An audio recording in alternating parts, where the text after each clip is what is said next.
আমরা 18তম শিক্ষক নিবন্ধনের চূড়ান্ত দাবি উত্তীর্ণ বঞ্চিত। আমাদের দাবি হচ্ছে 31 ডিসেম্বর 2025 সাল পর্যন্ত শূন্যপদ যুক্ত করে সকল ধরনের প্রাতিষ্ঠানিক বাধা দূর করে 16,212 জনকে নতুন নীতিমালার আগে সুপারিশের আওতায় আনতে হবে, যেহেতু এনটিআরসি এর কাছে 2027 সাল পর্যন্ত শূন্যপদ রয়েছে।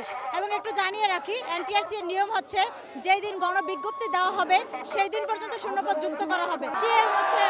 এনটিআরসি এর নিয়মটা হচ্ছে যেই দিন গণবিজ্ঞপ্তি প্রকাশ হবে সেই দিন পর্যন্ত শূন্যপদ যুক্ত করা হবে, কিন্তু আমাদের গণবিজ্ঞপ্তি প্রকাশ হয় 16 জুন 2025, আমাদের শূন্যপদ যুক্ত করা হয় 24 অক্টোবর 2024। সেক্ষেত্রে আমরা মাত্র 7 মাসে শূন্যপদ পাই বলে 16,213 জন বঞ্চিত হয়। ইতিমধ্যে আমাদের একজন শিক্ষক আত্মহত্যা করেন। আমি বলবো এটা আত্মহত্যা না, এনটিআরসি এর ভয়ঙ্কর নীতিমালার দ্বারা হত্যা।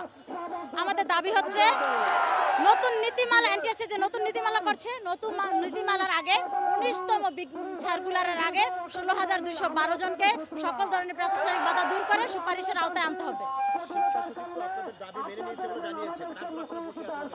আমার শিক্ষা সচিব ম্যাম দাবি মেনে নিয়েছে জানায়নি, তিনি বলেছেন তোমরা আমার সন্তানের মতো জনদুর্ভোগ সৃষ্টি করো না, আমাদেরকে একটু সময় দাও। এটা বলে সে গত মাসের 25 তারিখ পর্যন্ত সময় নিয়েছেন এবং আমরা শান্তিপূর্ণই ছিলাম।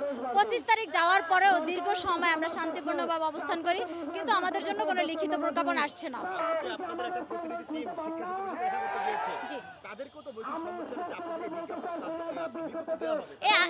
এই আশ্বস্ত তো আমাদেরকে শুরু থেকে দিচ্ছে, কিন্তু লিখিত কোনো প্রজ্ঞাপন দিচ্ছে না।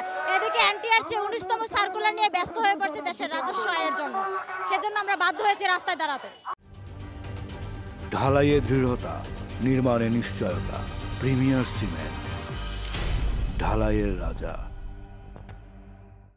না না, মোটেও না। কেন? আমি তো অলরেডি পাশ করেছি, আমি শিক্ষক, আমাকে প্রিলি রিটার্ন ভাইবা উত্তীর্ণ, আমাকে চূড়ান্ত দাবির সনদ দিয়েছে। তাহলে আমার সনদ থাকা সত্ত্বে আমি আবার কেন পরীক্ষা দেব সনদের জন্য?